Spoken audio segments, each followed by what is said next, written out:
కానీ నేను రాలేదు. రాలేదు. ఎందుకంటే నాకు ఏమన్నా సుఖపెట్టించి ఏమన్నా నాకు ఇది చేస్తే అయ్యో పాపం వాడిని మనం మోసం చేయకూడదు అయ్యో అని బాధపడాలి. నాకంతా మోసమే చేశాడు, నా డబ్బులు దబ్బేశాడు. అందుకనే నేను ఏమీ కూడా లేదు. అంతే.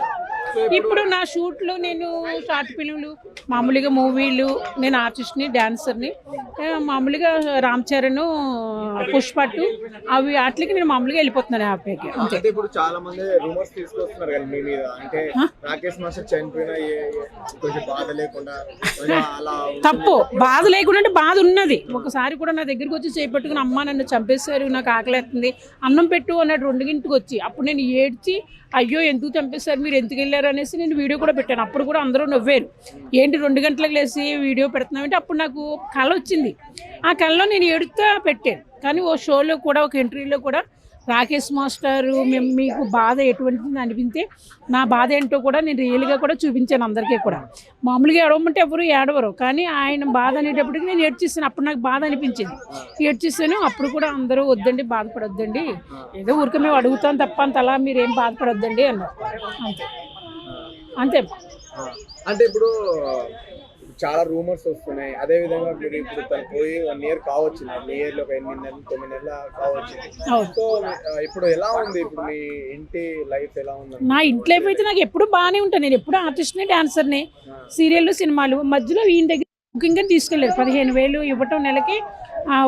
తర్వాత ఇల్లు రాస్తాను అన్నారు, ఏది లేదు నాదే మింగేసాడు. అంతే. అందుకే వాడు అన్యాయంగానే చచ్చిపోయాడు. అంతే అంతే. అంటే ఇప్పుడు మీరు రాకేష్ మాస్టర్ చనిపోయినప్పుడు చాలా మంది అయితే వచ్చారు, అంటే మీరు రాలేదు కదా. సో అంటే అన్నారు, కానీ నాకు చేసిన వాడు అన్యాయానికి నేను రాను అని చెప్పేసి. నేనంటే ఓపెన్గా మాట్లాడతాను, ఏది దాయటం మనిషి ఎదురుకుండా ఒక మాట ఏం మాట్లాడను. ఓపెన్ మెంటాలిటీ అందరికీ తెలుసు. సరే ఓకే అమ్మా. ఇప్పుడు రాకేష్ మాస్టర్ కి ఎంతైనా మీ హస్బెండే కాబట్టి, సో మీరు ఏం కోరుకుంటున్నారంటే ఏం మిస్ అవుతున్నారు? మనసులో బాధ ఉంటుంది, నేను ఏం చేయగలను. తన పెళ్ళం అది శ్మశానంలో పాడేయమన్నది 2-3 సార్లు. అయినా సరే ఆవిడ ఏమి పట్టించుకోపోయినా చచ్చిపోయికి వెళ్ళి శవాన్ని తెచ్చేసుకుంది.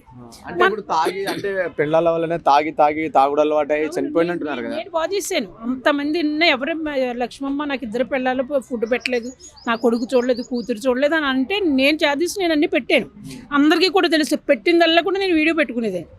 అలాగే లాస్ట్ స్టేజ్లో ఒకడు నన్ను కామంతో చూసి ఇంటికి తీసుకెళ్ళి తన పాపం నాశనం చేశాడు, నన్ను వెళ్ళిపోమన్నాడు. నేను వెళ్ళిపోయాను. అంతే. సంవత్సరం నుంచి నాకు ఆయనకి ఏ సంబంధం లేదు అసలు.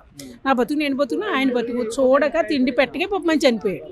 అంటే మీరే మోసం చేశారని ఒక టాక్ అయితే ఉందిగా పబ్లిక్ లో. నేను పబ్లిక్ సామాన్ తీసుకున్నప్పుడు కూడా బయటకు వచ్చేటప్పుడు కూడా పోలీసుల సమక్షంలో నేను తీసుకుని వచ్చాను. అది ఇంక నేను మోసం చేసినట్టు ఏమవుతుందమ్మా, అన్ని నా ఎదురుగుండా పెట్టి పోలీసులను పెట్టి వీడియో తీసుకుని నేను బయట తీసుకున్నాను. రీసెంట్లీ ఒక గొడవ అయింది, ఒక 5-6 నెలల క్రితం గొడవ అయితే అయింది. ఏదో చిన్న చూశాను అప్పుడు ఇష్యూ, ఏదో రాకేష్ మాస్టర్ గురించి ఏదో అప్పుడు ఆమె ఏమీ లేదు, రాలేదని ఒకటే అన్నారు అంతే. నా మీద గొడవ ఏమి లేదు. ఎలా ఫీల్ అవుతున్నారు ఇప్పుడు ఫైనల్ గా? బాధ అంటే ఉంటుంది, కానీ మనం పోయాక ఏం చేయగలను. మనసులో అంటే బాధ ఉంటుంది, ఏం చేయలేం కదా. కాకపోతే నాకు ఏమీ హెల్ప్ చేయలేదని బాధ ఒకటే, ఏది బాధ ఒకటే లేదు అంతే. సరే.